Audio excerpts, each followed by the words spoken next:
बहुत ध्यान से सुनिएगा।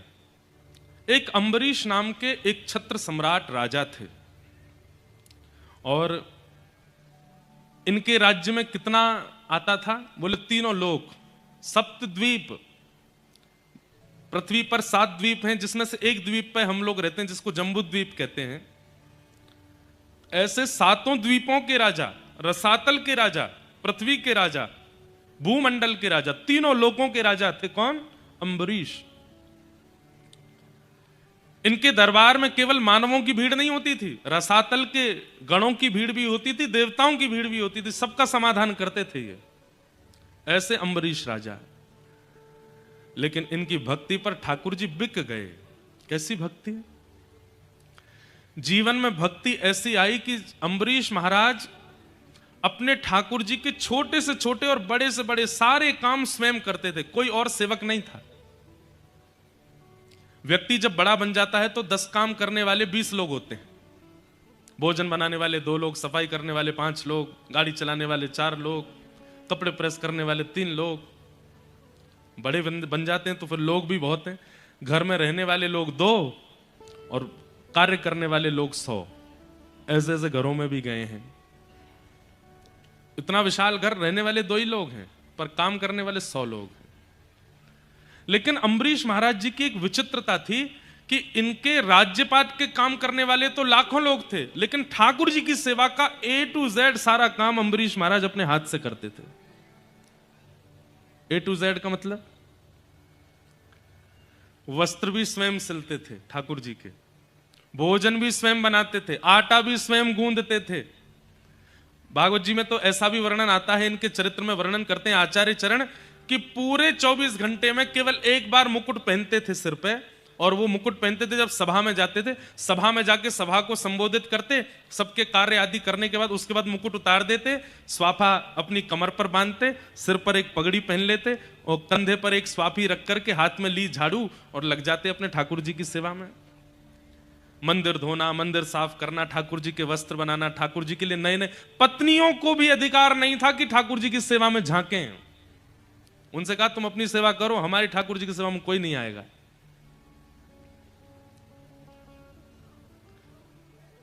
सारी क्रिया अपने आप करते थे ठाकुर जी की।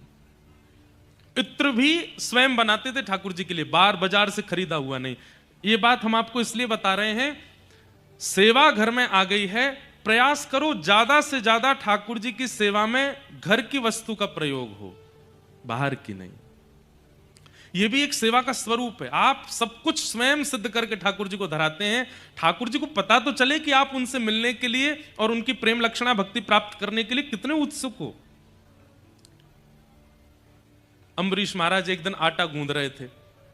सप्तद्वीप के राजा, तीनों भुवनों के राजा आटा गूंद रहे हैं। पत्नी कभी कभी कहती, ये काम तो आप हमें भी दे सकते हैं। बोले, देवी मैं तुम्हारे आगे हाथ जोड़ूं, तुम जो कहोगे सो दूंगा, पर ठाकुर जी की सेवा मुझसे मत मांगो, ये मेरा अधिकार है, मुझे करने दो, मैं अपने हाथ से करूंगा। पता नहीं तुम कैसे करो। आज एक किसी भक्त का ये प्रश्न भी आया, उसका उत्तर भी देंगे। एक दिन अम्बरीश महाराज सोच रहे थे, ऐसी कौन सी सेवा है जो मुझसे नहीं होती है लेकिन ठाकुर जी के चरणों में आती है।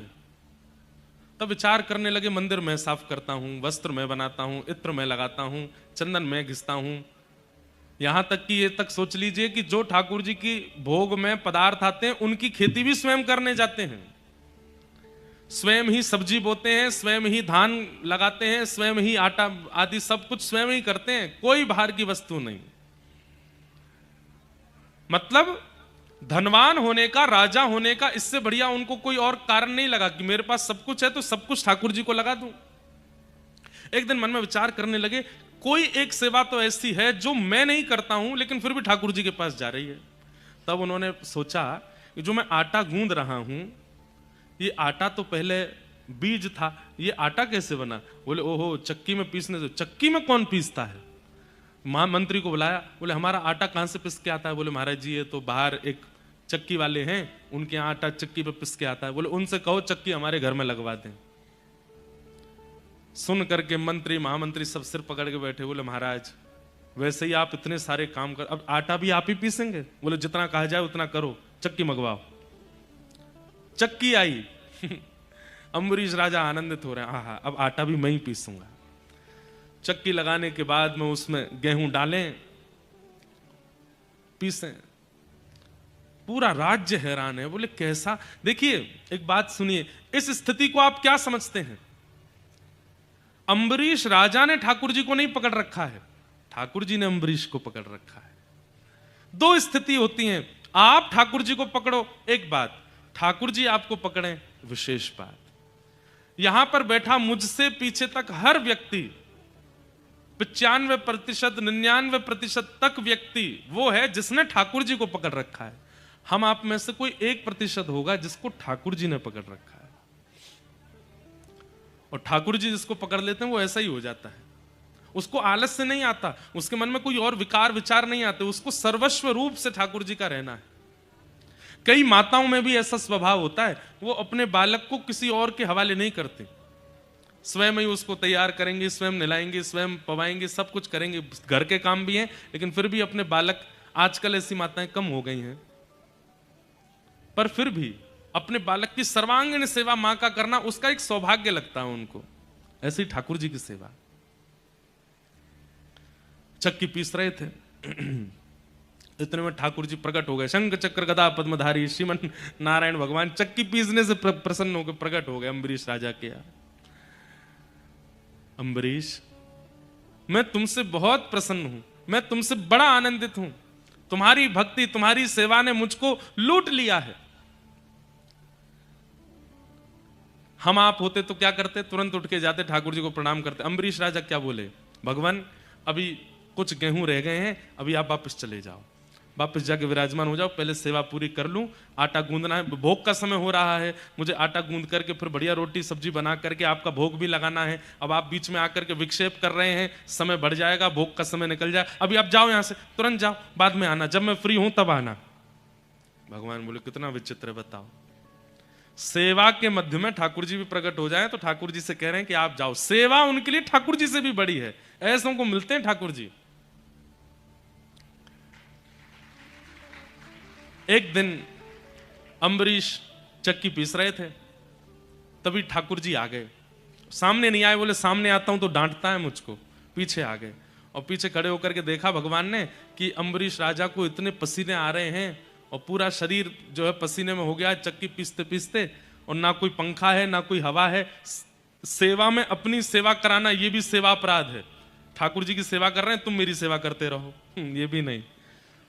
तब भगवान ने मन में विचार किया और अपने पटका से ठाकुर जी ऐसे हवा करने लगे। तभी अम्बरीश जी ने देखा कि उनको चंदन की सुगंधी आ रही है, आहा बड़ी सुंदर सुगंधी, बड़ी सुंदर व्यार हवा की आ रही है। थोड़ी देर के लिए रुक गए, अचानक नेत्र खोले, मेरी सेवा रुक गई, कौन कौन हवा कर रहा है? पीछे देखा तो ठाकुर जी हवा कर रहे थे अपने पटका से। अम्बरीश तुम इतनी सेवा करते हो, देखो कितने पसीने आ रहे हैं। भगवान मैं ये सेवा आपको प्रकट करने के लिए नहीं कर रहा, आपको प्रसन्न करने के लिए कर रहा हूं, ताकि आप राजी रह करके खूब प्रेम से प्रसाद पाओ, सो उठो, स्नान करो, खूब आनंद करो, मेरे राजभवन से कभी ना जाओ। इतने प्रसन्न रहते हैं ठाकुर जी अम्बरीश राजा से। त्रिलोकी राजा, सप्त द्वीपों का राजा अम्बरीश, वो ऐसी सेवा करते हैं, और हम 200 गज के मकान में रहते हैं, फिर भी हमारे पास कितनी व्यस्तता है कि ठाकुर जी का श्रृंगार करने के बाद आरती की सेवा दूसरे तुम कर देना, रात्रि में तुम कर देना, आदि आदि सब। ठाकुर जी की सेवा स्वयं हो, संपूर्ण स्वयं हो। बाकी घर के सारे काम करने के लिए हजारों लोग लग जाएं, पर ठाकुर जी की सेवा, ठाकुर जी अगर आपके घर पर विराजमान है, उनकी संपूर्ण सेवा आपके द्वारा हो। किसी बहन ने पूछा कि महाराज जी आप कहते हैं क्रोध नहीं करना चाहिए, मुझे क्रोध आता है। और उन्होंने कहा कब क्रोध आता है? जब महीने में कुछ दिन में सेवा नहीं कर पाती तो माता जी सेवा करती हैं, और हमारी माता जी जो है वो ऐसी सेवा करती हैं कि उनकी सेवा देख के मुझे फिर गुस्सा आता है कि ऐसी सेवा क्यों। देखो ये गुस्सा नहीं है, ये चिंता है कि मेरे ठाकुर जी की सेवा ये ऐसे क्यों कर रही है। दूसरी बात, ठाकुर जी आपके घर पे विराजमान है, अब आपके प्रति उनका प्रियतमा का भाव है या मैया का भाव है, जो भी भाव है, तो आपके जितने भी संबंधी हैं वो सब भी ठाकुर जी के ही हैं। आप यदि ठाकुर जी की मैया हो तो आपकी मैया ठाकुर जी की दादी हैं। तो महीना में कुछ दिन ठाकुर जी का मन होता है मैं भी दादी की गोद में बैठूं। और दादी तो बड़ी बूढ़ी होती हैं, वो कैसे भी खिलावें कैसे भी करें, बालक का बुरा थोड़ी चाहती हैं। तो उस भाव से आप उनकी बात का, उनकी इस लीला का बुरा नहीं माना करो, उसको स्वीकार कर लिया करो। फिर किन्हीं का भाव, एक और भाव है कि आपने कल की कथा में बताया था कि कुछ लोगों को लगता है कि उन्हें ठाकुर जी की प्राप्ति महीने 2 महीने या साल भर में के अंदर हो जाए। मुझे उनकी प्राप्ति की इच्छा तो नहीं, किंतु मुझे भय रहता है कि ठाकुर जी मेरे चित्त से चले ना जाएं और मेरे लाल जी को मैं भूलूं ना। ये भय अच्छा है, ये चिंता अच्छी है। कई लोगों को तो फर्क ही नहीं पड़ता, पर आपको ये चिंता तो बनी हुई है। ऐसी चिंता का एक प्रसंग आता है। नारद जी महाराज वृंदावन गए, तो वृंदावन पहुंचते ही उन्होंने देखा कि एक गोपी यमुना जी के तट पर बैठी आंख लगाए ध्यान कर रही थी। तो नारद जी बोले, भैया बद्रीनाथ में तपस्वी देखे हैं, केदारनाथ में तपस्वी देखे, पर वृंदावन में तपस्वी? वृंदावन तो प्रेम रस की भूमि है, यहां पर कौन किसको धारण करने के लिए तपस्या कर रहा है? अरे गोपी, किसको चित्त में धारण करने के लिए तपस्या कर रही हो? गोपी ने नेत्र खोल करके कहा, नहीं नहीं नारद जी, किसी को धारण करने के लिए तपस्या नहीं कर रही हूं। तो बोले, कन्हैया अड़ करके चित्त में बैठे हैं, और ये जब जब चित्त में बैठे रहते हैं, ना मैं रसोई का काम कर पाती, ना कोई और काम मुझसे बनता, इसलिए यमुना जी के तट पे आके मैं आंख बंद करके इनसे प्रार्थना कर रही हूं कि थोड़ी देर के लिए चित्त से चले जाओ ताकि मैं घर के काम करूं। इनसे प्रार्थना कर रही हूं कि थोड़ी देर के लिए चित्त से निकलो। ये तो अच्छी बात है कि आपको ये चिंता है कि ठाकुर जी आपका त्याग ना करें, ये भय बने रहना अच्छा है। तो इसमें कोई बड़ी बात, बुरी बात नहीं है, अच्छी बात है। ठाकुर जी की प्रत्येक सेवा अपने हाथ से करो, अपने भाव से करो। बहुत प्रिय होनी चाहिए भक्त को, जैसी अम्बरीश राजा को है। तो आज निर्गुण बनिए ताकि ठाकुर जी आपके जीवन में प्रकट हों। बोलो वृंदावन बिहारी लाल की। कल हम लोग कुंती जी का प्रसंग सुन रहे थे। कुंती भुआ ने भगवान की स्तुति गाई। तत्पश्चात ठाकुर जी द्वारिका को प्रस्थान करने लगे तो भीष्म पितामह ने आकर के श्री युधिष्ठिर जी महाराज ने आकर के भगवान से प्रार्थना की, मेरी शंका का समाधान करो। और उस समाधान के लिए ठाकुर जी युधिष्ठिर आदि पांडवों को लेकर के भीष्म पितामह के पास गए, और श्री भीष्म पितामह जी ने भगवान की वहां स्तुति गाई। बहुत सुंदर प्रसंग है, सबको हम प्रणाम मात्र करते हैं। उत्तरा के गर्भ के बालक ने जन्म लिया, जिसकी कल भगवान ने गर्भ में प्रवेश करके रक्षा की, वही बालक परीक्षित कहलाए। धीरे धीरे परीक्षित बड़े हुए। भगवान के स्वधाम गमन की खबर पड़ते ही पांडवों ने स्वर्गारोहण किया, स्वर्ग को प्रस्थान किया, परीक्षित को राजा बना दिया। अब परीक्षित राजा हैं, एक छत्र सम्राट हैं। परीक्षित जी के चित्त में आया, मैं एक बार नगर भ्रमण को जाऊं, देख करके आऊं कैसा सब भाव नगर में है। तभी परीक्षित जी को एक काला काला व्यक्ति दिखाई दिया, जिसका स्वरूप काला था ऐसा नहीं, उसके विचार, उसकी दृष्टि, उसकी क्रिया सब में कालापन था। और वह व्यक्ति कोई और नहीं, कलयुग था। कलयुग ने धर्म को बंधी बना रखा है, जिसके 3 पैरों को कलयुग काट चुका है, चौथे पैर को काटने का प्रयास कर रहा है। धर्म के 4 चरण होते हैं, सत्य, दान, दया और पवित्रता। आप धार्मिक हैं तो आपके अंदर ये 4 लक्षण होने चाहिए, सत्य, दान, दया और पवित्रता। कई लोगों को ऐसा लग गया होगा कि हम में तो ये चारों हैं, सत्य भी है, दान भी है, दया भी है, पवित्रता भी है। पर नहीं, आप धोखे में हैं। आप सत्य किसको मानते हैं? आप वाणी को सत्य मानते हैं, बोलने को सत्य मानते हैं, पर वास्तविक में सत्य क्या है? क्रिया सत्य हो, आपका कर्म सत्य हो, और मुझे नहीं लगता कि आज के इस भयंकर कलिकाल में कोई भी व्यक्ति सत्य का आचरण कर पाता है। किसी ना किसी रूप में असत्य का आचरण हमको करना ही पड़ता है, तभी तो ये कलयुग है और इसका प्रभाव हमारे ऊपर है। सत्य। दूसरी स्थिति का नाम है दान।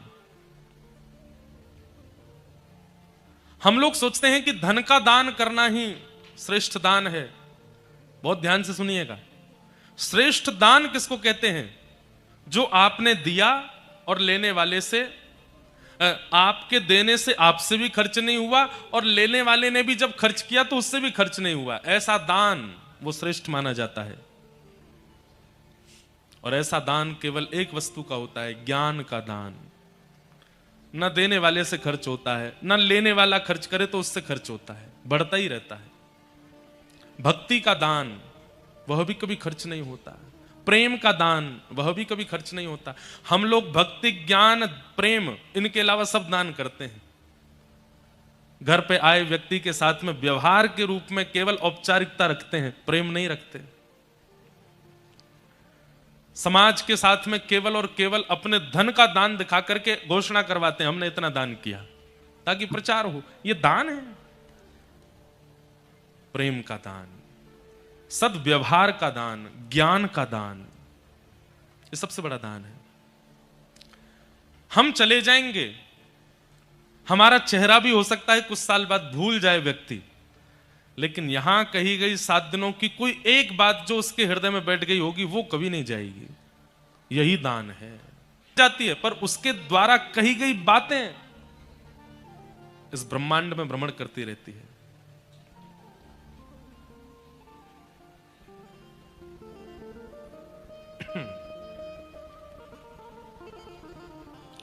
श्री लखन पटेल जी, मध्य प्रदेश शासन के मंत्री जी पधारे हैं, आपका स्वागत। श्री चंद्रशेखर शुक्ला जी भी पधारे हैं, आपका भी बहुत बहुत अभिनंदन, स्वागत। क्या बता रहे थे हम? कहां थे बताओ? हाँ, हम चले जाएंगे, पर हमारे द्वारा कही गई बातें वो इस ब्रह्मांड में ही घूमती रहती हैं। और वही दान सर्वश्रेष्ठ है जो व्यक्ति के अंत काल तक उसके चित्त को याद रहे। कई बार लोग बोलते हैं ना, एक बहुत अच्छी बात किसी ने कही थी, मुझे उन व्यक्ति का नाम याद नहीं, पर उन्होंने ऐसा कहा था। बातें, विचार, कल भी हमारी शैलेंद्र जी से आज ही बात हो रही थी कि व्यक्ति को महान उसके विचार बनाते हैं। उसकी क्रियाएं भूल जाएंगे लोग, उसने कितना बनवाया, क्या करवाया, क्या नहीं किया, भूल जाते हैं लोग। वो कितना सुंदर दिखता था, कैसे कपड़े पहनता था, कौन सी गाड़ी में चलता था, पत्नी कैसी थी, बच्चे कैसे थे, भूल जाएंगे लोग। लेकिन उसके विचार, जब भी कभी वो समाज में गया या सभा में गया तो विचार कैसे प्रकट करता था, उस विचार को नहीं भूल पाएंगे लोग। व्यक्ति को विशेष उसके विचार बनाते हैं। इसलिए विचारों के ऊपर काम कीजिए। अपनी ज्यादा तन की सुंदरता, मुख की सुंदरता, ये तो एक दिन जर्जर होना ही है। आंखों पे पड़ेगा जाला, नाक से बहेगा नाला, लाठी से पड़ेगा पाला, ये तो सबके साथ होना है। चाहे कितनी भी जिम चले जाओ, चाहे कितने भी डाइट कर लो, कितना भी जो है सदा हुआ भोजन कर लो, बुढ़ापा नहीं आएगा? आएगा। एक दिन तो कुरूप होगे, एक दिन तो 32 छींक आती 32 निकलेंगी बाहर। घर के छोटे छोटे बच्चे ढूंढते रहेंगे, दादी देखो आपके दांत वहां पड़े थे, पहन लो इनको। ये तो होना ही है सबके साथ। हम लोग किस पर ध्यान दे रहे हैं? और विशेष रूप से युवा, मेरी ध्यान से बात सुनो। आपके अंदर ऊर्जा है, आपके अंदर इस समय इतनी ताकत है कि आप जो चाहें वैसा निर्माण अपना कर सकते हैं। कल मुझे कोई बोला, महाराज जी बहुत बड़ी कृपा हो गई है आजकल आपकी कथाएं, और भारत के हमारे पूज्य प्रेमानंद जी महाराज, हमारे बागेश्वर वाले महाराज जी, और भी कई संत महापुरुषों के प्रयास से अब बच्चों के लुक्स भारतीय होते जा रहे हैं। नहीं तो बीच में तो ऐसे खड़े होने लगे थे, बीच बीच में फटे कपड़े पहन के घूमते थे, उल्टा सीधा सब करने लगे थे। अब दोबारा से तिलक चंदन शुरू हो रहा है, अब दोबारा से व्यवस्थित हो रहे हैं। अभी भी हैं कुछ लोग जिनकी फसलें खड़ी हैं।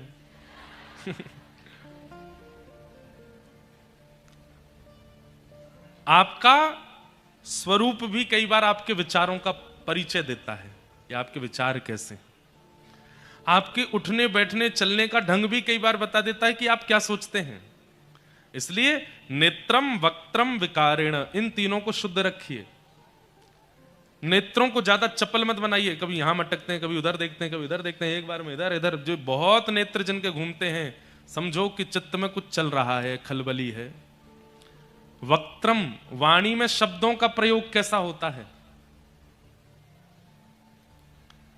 अब एक कई पहले हम घरों में जाते थे प्रसाद पानी, अब नहीं जाते। तो जब किसी के घर जाते तो एक बार एक के घर गए, बोल रहे हैं आपको दाल डाल दूं। मैंने कहा डाल दूं क्या होता है, ऐसे बोलिए परोस दूं। डाल दूं शब्द क्या होता है, रोटी डाल दूं, पराठा डाल दूं। हमारे यहां तो ऐसे बोलते हैं भाई बाहर गैया खड़ी है, रोटी डाले आओ। भैंसा डोल रहे हैं, उनको कुछ पराठा डाले आओ। जीव जंतुओं को डालते हैं, मानवों को तो परोसते हैं। शब्दों का चयन बताता है कि आपकी स्थिति कैसी। प्रणाम करने का तरीका बता देता है कि आप कैसे आचार्य के संरक्षण में रहते हैं, आप कैसे प्रणाम करते हैं। प्रणाम की मुद्रा से पता चल जाता है केवल फोटो खिंचाने आए हैं, प्रणाम करने नहीं आए। इसलिए भैया नेत्रम वक्त्रम और विकारेण, अपने विचारों को शुद्ध करेंगे तो नेत्र भी शुद्ध हो जाएंगे, वाणी भी शुद्ध हो जाएगी और आपके शरीर के विकार भी शुद्ध हो जाएंगे। विचारों की शुद्धता बहुत आवश्यक है। और विचार शुद्ध किससे होते हैं, सत्संग से। सत्संग करोगे, वैष्णवों का संग करोगे, विचारों को, उनकी बातों को सुनोगे, उनसे विचार शुद्ध होते हैं। तेरी शरण में आके मैं